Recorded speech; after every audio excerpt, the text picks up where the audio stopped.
बिस्मिल्लाहिर्रहमानिर्रहीम। Welcome back. Lecture 5 है schedule management. Exam content outline के एस्पेक्ट से हम डिस्कस करने जा रहे हैं स्केजल मैनेजमेंट का चैप्टर। बहुत इंपॉर्टेंट चैप्टर्स हैं। स्कोप, टाइम एंड कॉस्ट, ये हमारे ट्रिपल कंस्ट्रेंट्स के टॉप प्रायोरिटी के 3 चैप्टर होते हैं। पिछले स्केजल मैनेजमेंट के जो प्रोसेसेस थे वो हम एक रिव्यू देख लेते हैं उसका। वो ये प्रोसेसेस थे और उसके प्रोसेस ग्रुप्स ये हैं। इम्पोर्टेंस वाइज देखें, पीएमआई की अपनी एक सर्टिफिकेशन है स्केजल मैनेजमेंट के लिए। हाँ, इसकी इम्पोर्टेंस बहुत ज्यादा है। अगर आप अपने स्कोप को, टाइम स्कोप को और कॉस्ट को अगर मैनेज करना चाहते हैं तो उसके लिए बहुत जरूरी है कि आप अपने स्केजल को in a tight framework, in a control environment में मैनेज करने का तरीका सीखिए स्केजल को। In that way we can manage perfectly, not perfectly, close to perfect the scope management and the cost management.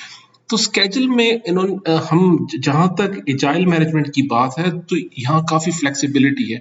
अगर प्री डिफाइंड सिक्वेंशियल प्रोजेक्ट है, project life cycle predictive है, in that case हम network diagram draw कर सकते हैं, हम critical path define कर सकते हैं, हम स्केजल कंप्रेशन टेक्निक अच्छे से अप्लाई कर सकते हैं। लेकिन as far as agile project concern, इसमें हमारे पास ना तो प्रायोरिटी है, ना हमारे पास कोई स्केजल कंप्रेशन टेक्निक ऐसे है, हमारे पास होते हैं फीचर्स। इन सारी बातों को भी डिस्कस करने जाते हैं। तो प्रिडिक्टिव प्रोजेक्ट मैनेजमेंट के जिसमें से 50% यहाँ से क्वेश्चन आते हैं एग्जाम के, इसके ये प्रोसेसेस हम पिछले पिम बुक 6 एडिशन में डिस्कस कर चुके हैं।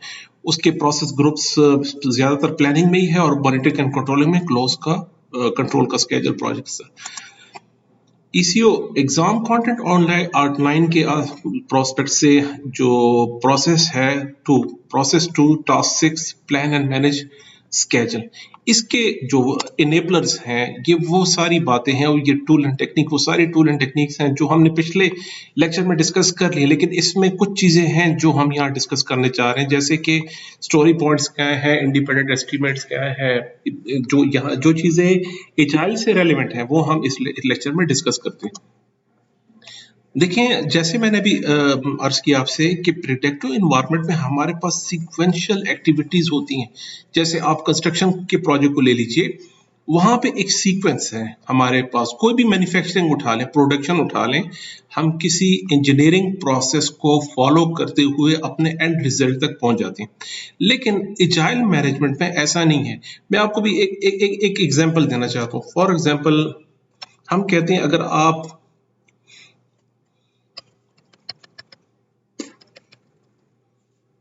अगर हम एक एप्लीकेशन ऑन करते हैं, देखते हैं, लॉन्च करते हैं। ये है हमारे पास ऑफिस की एप्लीकेशन। ये ऑफिस की एप्लीकेशन है। ये वर्जन इसका 2013 है। अगर आप इसके पिछले वर्जन देखें तो आपको ये सारे फीचर्स नहीं दिखाई देंगे।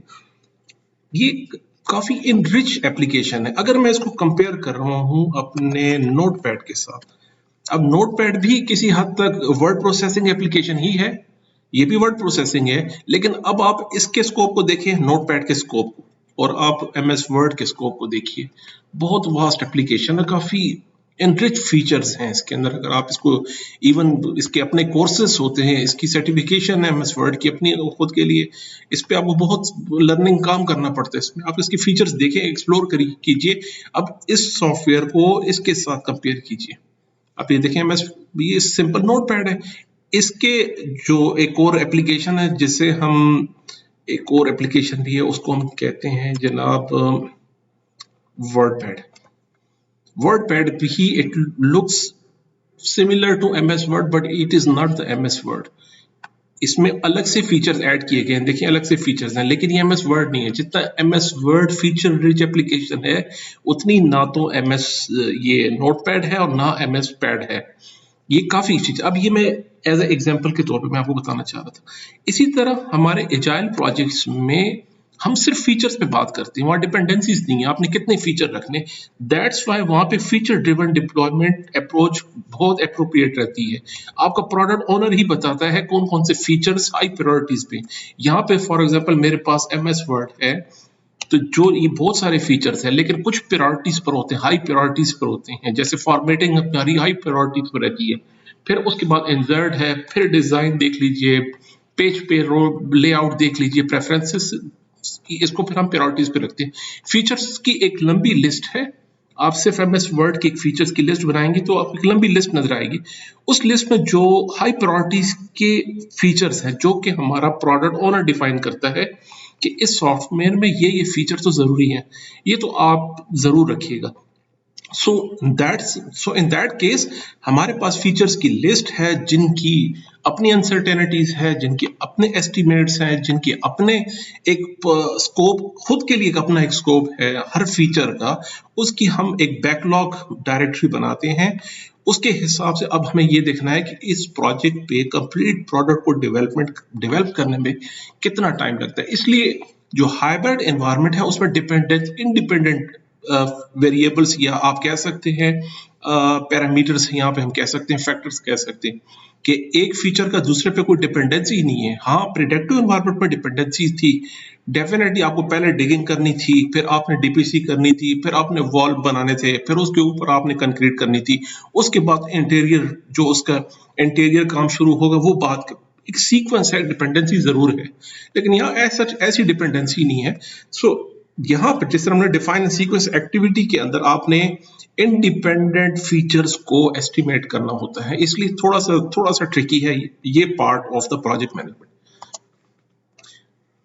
अब इंपॉर्टेंट बात समझने वाली, मैं कोशिश करता हूं कि मैं आपको समझा पाऊं। एजाइल प्रोजेक्ट मैनेजमेंट में एस्टिमेट्स सारे रिलेटिव एस्टिमेट्स होते हैं। What does that exactly mean relative estimates? हम देखते हैं, अगर मैं एक बहुत सिंपल क्वेश्चन आपसे कहता हूँ, देखिए आप बताएं कि इसमें से बहुत फास्ट चलने वाली चीज कौन सी होगी, तो हम बता सकते हैं कि यार ये जो है ना, ये चीज बहुत फास्ट जाती है, ये फास्ट होगी। अब मैं आपसे कहूं कि ये जो कार है कितनी फास्ट चलती है, अब ये क्वेश्चन है एब्सोल्यूट एस्टिमेट का, कितनी फास्ट जा सकती है।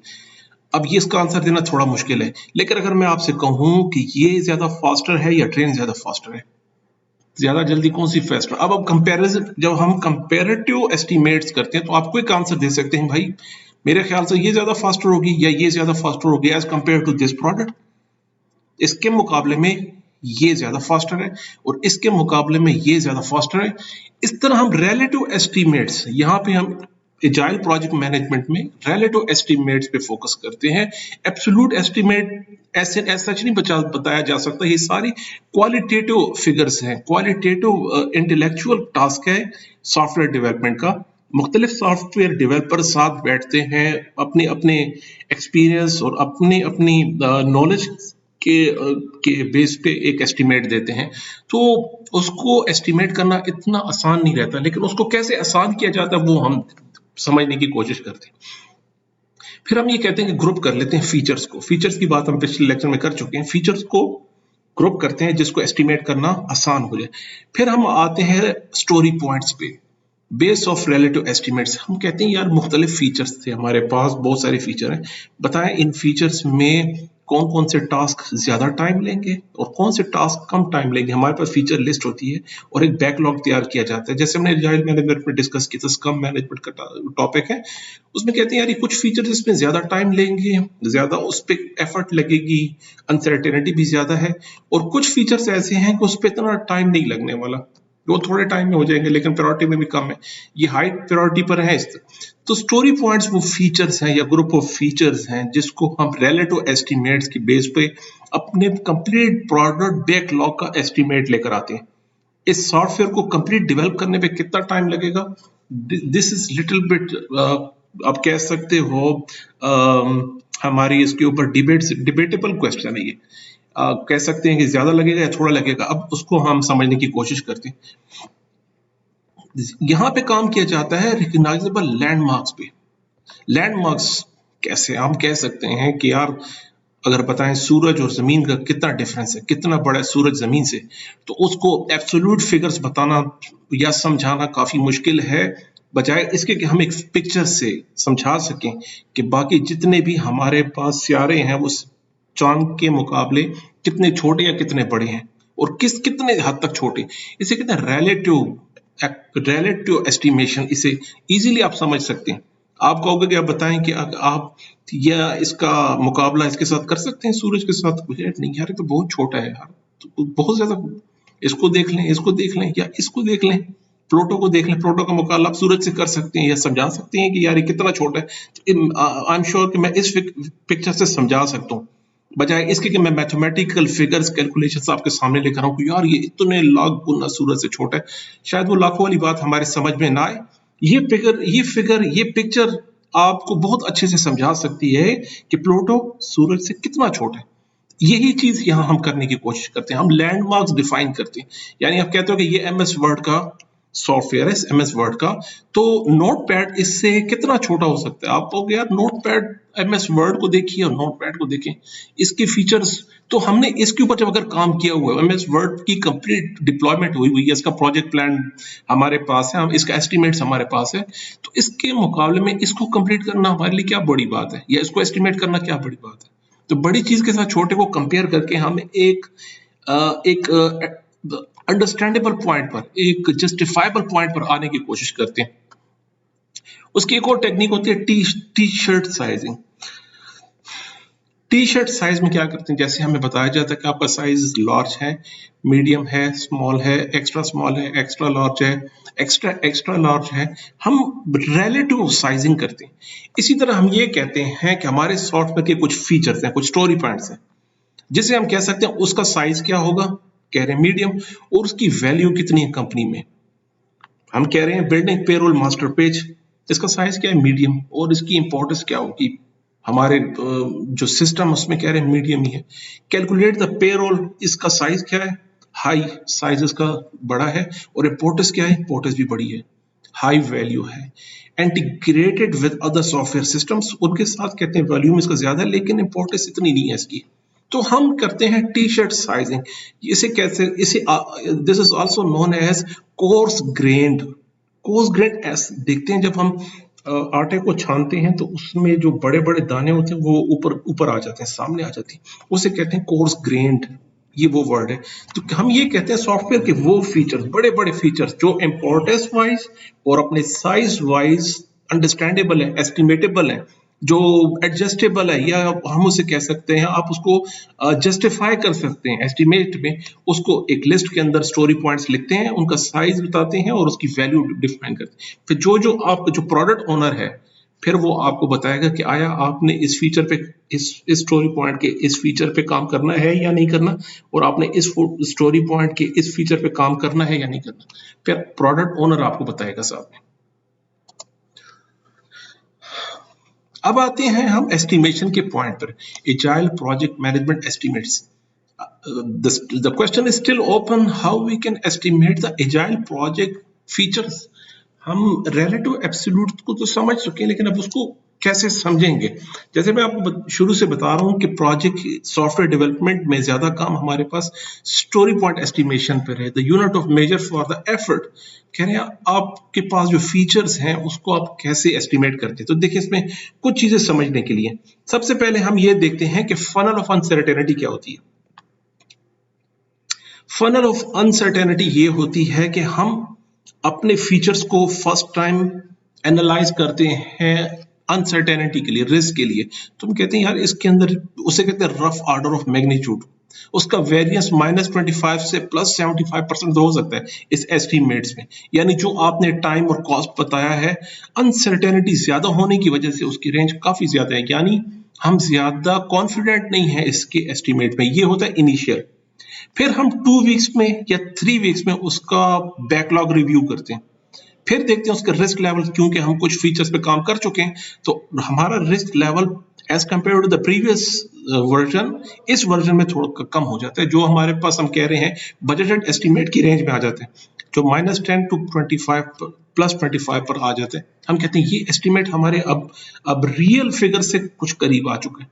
उसके बाद मजीद हम 2, 4 या 5 हफ्ते बाद इसी प्रोडक्ट का रिव्यू करते हैं, स्टोरी पॉइंट्स का दोबारा से हम रिव्यू करते हैं। तो फीचर्स में जो अनसर्टेनिटी होती है, जो हमारे पास एस्टिमेट्स अब आते हैं, वो -5 to +10, इसे कहते हैं डेफिनेटिव एस्टिमेट्स रेंज आ जाती है। जैसे जैसे हम उसको रिवाइज करते हैं, यही चीज प्रोग्रेसिव एलेबोरेशन में डिफाइन की गई थी कि आप अपने प्रोजेक्ट को प्रैक्टिकली इंप्लीमेंट कीजिए, फिर जो वर्क परफॉर्मेंस डाटा आपके पास आ रहे हैं, जो एग्जीक्यूशन में आ रहे हैं, उसको बेस बना के अपने प्रोजेक्ट के प्लान को रिवाइज कीजिए और उसको रियलिस्टिक फिगर्स के साथ उसको शो कीजिए और रियल जो उसके एस्टिमेट्स हैं वहां तक लेकर आइए। तो हम स्टार्ट करते हैं रफ ऑर्डर ऑफ मैग्नीट्यूड से और हम इसको लेकर जाते हैं डेफिनेटिव एस्टिमेट की रेंज तक।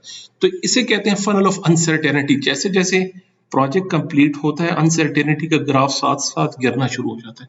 और जितना और देखें इसमें गैप देखिए, पहले हम ये समझ रहे थे कि इन फीचर्स पे काफी काम करेंगे, बहुत टाइम लगेगा, लेकिन जैसे जैसे अनसर्टेनिटी क्लियर होती गई हमारा प्रोजेक्ट डेफिनेटिव स्टेजेस की तरफ आता गया। हमें पता लगा कि जो फीचर जैसे हम एज्यूम कर रहे थे वो तो वैसे नहीं हो, तो इस तरह असल में इतना टाइम और इतना एफर्ट नहीं लगना इसको हम ज्यादा कंपैक्ट करके ज्यादा हम इसकी इन्फिनिटिव ग्रुप में डिफाइन करके जल्दी कंप्लीट कर सकते हैं।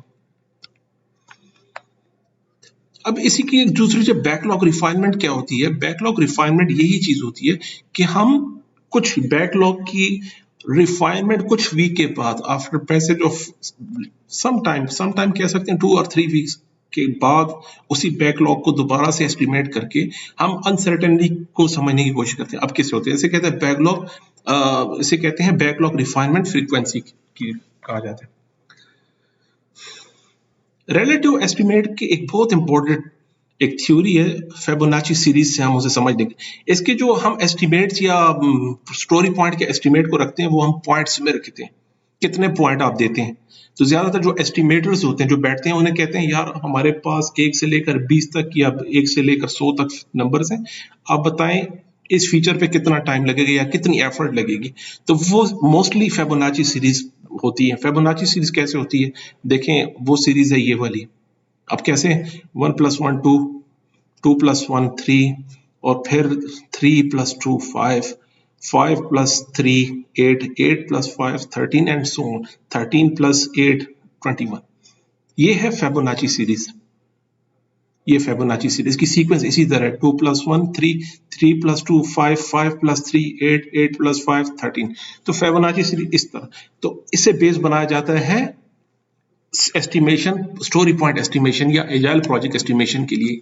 ये इंडस्ट्री स्टैंडर्ड है, इसी को हम फॉलो करते हैं। लेकिन क्यों करते हैं, समझने की बात यह है कि फिबोनाची सीरीज को क्यों, कोई और सीरीज भी तो हो सकती है साथ में, लेकिन इसका एक बहुत इंपॉर्टेंट इसमें इंटरेस्टिंग फैक्ट है इसके पीछे। अब हम फिबोनाची सीरीज का इंपैक्ट समझने की कोशिश करते हैं। देखें फिबोनाची सीरीज को अगर हम लिखते हैं और उनका डिफरेंशियल या उनका दो वैल्यूज के बीच का गैप एनालाइज करने की कोशिश करते हैं कितना परसेंट, तो आप इसकी फ्रीक्वेंसी देखिए, आप इसका मैग्नीट्यूड देखिए कितना हाई हो जाता है। आप 1 की वैल्यू 2 3 4 एंड 12 तक जाते हैं तो उसका मैग्नीट्यूड देखिए कहां पहुंच गया। ये इफेक्ट है फिबोनाची का। इस वजह से आप जो एजाइल एस्टिमेशन है उसमें फिबोनाची जो पॉइंट्स हैं उन्हें हम प्रेफर करते हैं। आप इस सीरीज में बताएं, यानी एक बंदा अगर किसी पॉइंट को 5 कह रहा है और दूसरा 10 कह रहा है और दूसरा 12 कह रहा है, तो उनमें कितना बड़ा डिफरेंस है, कितना बड़ा डिफरेंस है। आई थिंक मैं इसको इसके साथ कंपेयर कर सकता हूँ, यानी कि जो हमने वो सूरज वाली एग्जांपल ली थी कि सूरज और जमीन को, तो इसलिए इसी चीज को हम अपने डेवलपर के सामने रखते हैं एस्टिमेट्स पॉइंट्स को। क्या आप बताइए आपके ख्याल में इस टास्क को कंप्लीट करने में कितना एफर्ट लगेगा, अमाउंट ऑफ वर्क और and then complexity and then uncertainty. Effort देखते हैं हम फीचर्स को कितने इस पे एफर्ट लगेगा, तो एफर्ट को हम डिफाइन करते हैं फिबोनाची सीरीज की फिगर से या उन पॉइंट से कि मेरे ख्याल से इस पे अगर आप ये एक स्केल रखते हैं तो आप कहते हो यार मेरे ख्याल से ये पॉइंट है इस स्टोरी पॉइंट या फीचर के लिए। दूसरा कहता है नहीं मेरे ख्याल से तो ये वाला है, और तीसरा कहता है नहीं हो सकता है मैं इसको यहां समझ लूं। तो इसको हम कैसे मैनेज करते हैं, इस कंसेंसस को हम कैसे सिंगल पेज पे लेके आते हैं, उसकी भी टेक्निक है वो हम डिस्कस करेंगे। तो उस टेक्निक को हम जो वैसे मैंने बताया कैसे डिस्कस करेंगे, उसे कहते हैं प्लानिंग पोकर या स्कम पोकर, दोनों वर्ड यूज किए जाते हैं। उसमें क्या किया जाता है कि हम इन वैल्यूज को अपने एस्टिमेटर के सामने रखते हैं। अपने एस्टिमेटर के सामने हम ये ऑप्शन रखते हैं, आपके ख्याल से इस फीचर्स को कितने वैल्यू देनी चाहिए को आपके ख्याल में हम अपने एस्टिमेटर से पूछते हैं। आप बताइए आपके ख्याल में इस एस्टिमेट या इस फीचर में या इस स्टोरी पॉइंट को कितने पॉइंट्स मिलने चाहिए। कोई कहेगा इन्फिनिटी, कोई कहेगा मुझे थोड़ा टाइम चाहिए, कोई कहेगा आई डोंट नो, मुझे इस पे काम करना है, मुझे इसका नहीं पता, कोई बहुत ज्यादा वैल्यू देगा, या कोई आपको रिलेटिव एस्टिमेट देगा, यार as compare to that software जो प्रीवियस में डेवलप किया था, ये एक्स्ट्रा लार्ज है, मीडियम है, स्मॉल है, एक्स्ट्रा स्मॉल है, वो आपको रिलेटिव एस्टिमेट्स भी दे सकता है। तो अगर तो देखिए आपके मुख्तलिफ एस्टिमेटर एक अंडरस्टैंडेबल या कॉमन कंसेंसस पे कोई वैल्यू फाइंड हो रही है तो उसको तो हम उठा लेते हैं। जैसे हम देते हैं यार 5, 5 और 8, वो कहते हैं चलें ऐसा करते हैं इसको 6 पे हम एडजस्ट कर सकते हैं। 3 बंदे 5 पे बात करें, एक 8 पे कह रहे हैं, तो ओके फाइन। अगर ज्यादा डिफरेंस हो, फॉर एग्जांपल एक बंदा कह रहा है मेरी वैल्यू है 2 और दूसरा कह रहा है 8, तो इट मीन्स कि हम फीचर्स को भी सही से समझा नहीं सके, तो थोड़ी सी हम स्टैंड अप मीटिंग्स ले सकते हैं। 10 या 15 मिनट की स्टैंड अप मीटिंग्स होती है, मजीद उसे एक्सप्लेन करते हैं उस फीचर को, कि शायद हम इस बात को मजीद डिस्कस कर सकते हैं, हम समझा नहीं पाए। तो जो 8 और 6 3 2 वाला बंदा है, हो सकता है ये थोड़ा सा कम हो जाए कि यार चलें हो सकता है यहाँ तक हो, और ये 2 वाला कहे कि हाँ 4 मुझे थोड़ी बात समझ में आ रही है। तो इस तरह कंसेंसस कराते कराते हम किसी एक सिंगल पॉइंट पे एक एग्रीड अपॉन एस्टिमेट फिगर पे आ जाते हैं कि ये 4 डेवलपर्स बैठे हैं हमारे साथ, तो इनकी as per their expertise, as per their understanding software के एस्टिमेट्स वो एक कॉमन कंसेंसस पे लेकर आइए। उसके लिए गेम होती है प्लानिंग पोकर की, जिसे स्कम पोकर भी कहते हैं, और उसको इसी तरह किया जाता है। ये इंटरेस्टिंग एक जो कार्ड्स के ऊपर फिगर्स लिखे जाते हैं, पॉइंट्स, और हर एस्टिमेटर को 4 या 5 कार्ड्स दिए जाते हैं कि यार 1 से लेकर 20 तक या 1 से लेकर 40 तक के फिगर्स हैं। तो इसको आप अपने अंडरस्टैंडिंग के मुताबिक जो सॉफ्टवेयर जितना टाइम या एफर्ट लेगा, रेलेवेंटली आपने वो पॉइंट वहां पे मेंशन करना है। वेलोसिटी क्या चीज होती है? Average number of story points completed in one cycle. आप एक साइकिल में, एक सेशन में, एक वर्जन में कितने स्टोरी पॉइंट कंप्लीट करते हैं, ये है वेलोसिटी की डेफिनेशन। अगर मैं इसको सिंपल एक एग्जांपल से समझाना चाहूँ तो शायद हमें इतनी डिस्कशन ना करने पड़े। हम ये कहते हैं कि देखें टोटल स्प्रिंट कितने थे, 5। टोटल स्टोरी पॉइंट्स कैसे कंप्लीट की थी? 5 स्टोरी पॉइंट उन्होंने की थी फर्स्ट वर्जन में 15, फिर दूसरे में 20, फिर 23, 22, 15, तो 95 हो गए। तो 95 को 5 पे डिवाइड करके जो एवरेज आया, तो एवरेज हो गया हमारे पास 90। इस तरह यहां देखते हैं, देखें वो बता रहे हैं कि अगर आपने 3 वर्जन में, 3 वर्जन में हमने पहले 20 कंप्लीट किए, अगले वर्जन में 25 किए और फिर अगले में 15 किए, तो एवरेज कितना आया? तो कह रहे हैं एवरेज आ रहा है हमारे पास 20 इन 2 वीक्स। 2 वीक का हमने एवरेज लिया, तो 2 वीक में वो कह रहा है हमने 20 स्टोरी पॉइंट्स कंप्लीट किए। तो 1 मंथ में कितना होगा? 1 मंथ यानी 4 वीक्स। 4 वीक्स में हमारे पास अगर यहाँ 20 तो ये 40 स्टोरी पॉइंट्स हो गई। तो देखते हैं कि हम हमारी टीम बैकलॉग्स को कितना जल्दी कंप्लीट कर सकी थी। वेलोसिटी क्या है? इसको हम कंपेयर कर सकते हैं किसी बेंचमार्क से, किसी लैंडमार्क से, किसी प्रीवियस सॉफ्टवेयर डेवलपमेंट की एक प्रैक्टिस हो चुकी है आपकी। आपने कहा मेरी टीम की कैपेसिटी या वेलोसिटी ये है, तो वेलोसिटी की कहा जाता है उसे कि हमारी टीम कितनी कैपेबल है, कितनी उनके अंदर स्ट्रेंथ और वीकनेसेस एनालाइज किया जा सकता है कि जो सॉफ्टवेयर प्रोजेक्ट हम अभी लेना चाह रहे हैं, पिछले सॉफ्टवेयर को सामने रखते हुए हमारी टीम की स्ट्रेंथ या वेलोसिटी ये है। तो जितनी जिस टीम की वेलोसिटी ज्यादा होगी वो इतनी कंपैटिबल, इतनी स्ट्रांग होगी। तो हम एजाइल प्रोजेक्ट में जब डेवलप स्केड्यूल कर रहे हैं, उसी टीम को हाई प्रायोरिटी में रखेंगे जिनकी वेलोसिटी ज्यादा होती है, जिनकी डेवलपमेंट की कैपेसिटी या डेवलपमेंट एक्सपीरियंस जिनका ज्यादा होता है। तो हम एजाइल टीम से, स्क्रम टीम से सबसे पहले पूछते हैं आपकी वेलोसिटी क्या है, कितना क्विकली एज ए एवरेज आप स्टोरी पॉइंट्स कंप्लीट करते हैं या कर चुके हैं पिछले प्रोजेक्ट में। तो एजाइल रिलीज डेवलप स्केड्यूल में आपने एजाइल रिलीज को डेवलप करना होता है। एजाइल रिलीज क्या होते हैं? देखिए प्रोडक्ट का रोड मैप है, ये कंप्लीट करना है। इस कंप्लीट प्रोडक्ट्स को हम रिलीज 1 में कंप्लीट करते हैं, रिलीज 2 एंड रिलीज 3।